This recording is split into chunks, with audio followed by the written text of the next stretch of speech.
বরিশাল, রংপুর সহ আরও ৫ সিটি কর্পোরেশনে নতুন প্রশাসক নিয়োগ দিয়েছে সরকার। শনিবার স্থানীয় সরকার মন্ত্রণালয় থেকে তাদের নিয়োগের প্রজ্ঞাপন হয়। তারা ৫ জনই বিএনপির নেতা। প্রজ্ঞাপন অনুযায়ী বরিশাল সিটি কর্পোরেশনের দায়িত্ব পেয়েছেন অ্যাডভোকেট বিলকিস আক্তার জাহান শিরিন, রাজশাহী সিটি কর্পোরেশনে মোহাম্মদ মাহফুজুর রহমান, ময়মনসিংহ সিটি কর্পোরেশনে মোহাম্মদ রুকনুজ্জামান রোকন, রংপুর সিটি কর্পোরেশনে মাহফুজুর নবী চৌধুরী এবং কুমিল্লা সিটি কর্পোরেশনের প্রশাসক হয়েছেন মোহাম্মদ ইউসুফ মোল্লা।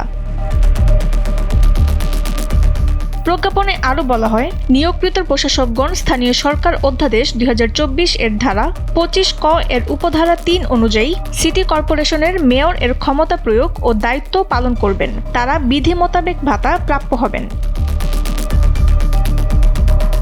এর আগে ঢাকার ২ সিটি কর্পোরেশন সহ দেশের ৬ সিটি কর্পোরেশনের প্রশাসক নিয়োগ দেয় সরকার। গত ২২ ফেব্রুয়ারি সরকার এই নিয়োগ দিয়ে স্থানীয় সরকার বিভাগ থেকে প্রজ্ঞাপন জারি করে।